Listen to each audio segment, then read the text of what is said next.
It's the world's fastest growing religion, Islam. Islam is the fastest growing religion in the world.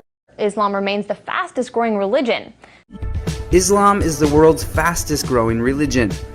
Islam is growing faster than ever, with some studies suggesting it could eventually become the dominant faith. 20,000 Americans every year decide to convert to Islam. These converts say they don't regret their decision at all. Growing numbers of young Australian men and women who are converting to Islam.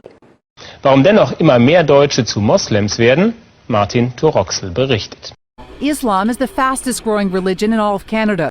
A growing number of Hispanics are changing their religion and following the teachings of Islam. According to a report by Faith Matters, the UK is seeing a surge in Brits converting to Islam. New analysis of census figures even suggests that it could become the country's dominant religion in as little as 10 years' time. The number of Muslims in the UK has doubled in the past decade, with Mohammed now the most popular name for baby boys in London.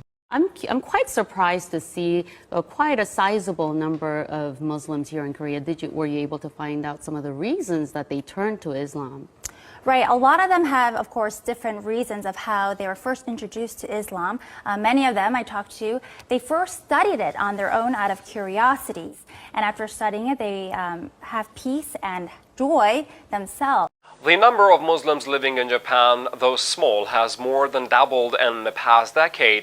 How big Islam has become in Russia's capital city. Tens of thousands come to mark Ramadan, so many that some must even pray outside. The growth rate of population of the different religious communities in the same period was for Hindus 16.8%, Muslims 24.6%, Christians 15.5%, Sikhs 8.4%, Buddhists 6.1% and Jains 5.4%. Conrad, your study shows the religious landscape in the world is changing at a very rapid rate, relatively speaking. Give us a snapshot of what the trends are and what's going to happen by 2050. Well, the biggest pattern is that while Christians are the largest group in the world, Muslims are growing fastest, twice as fast as the world's population, about twice as fast as Christians, who are roughly keeping pace with global population growth. And in the decades ahead, eventually, we think that if we go out a little bit beyond 2050, that Muslims will eventually outnumber Christians. Поэтому будущее за этими мусульманами. За ними будущее. Они будут населять эту землю.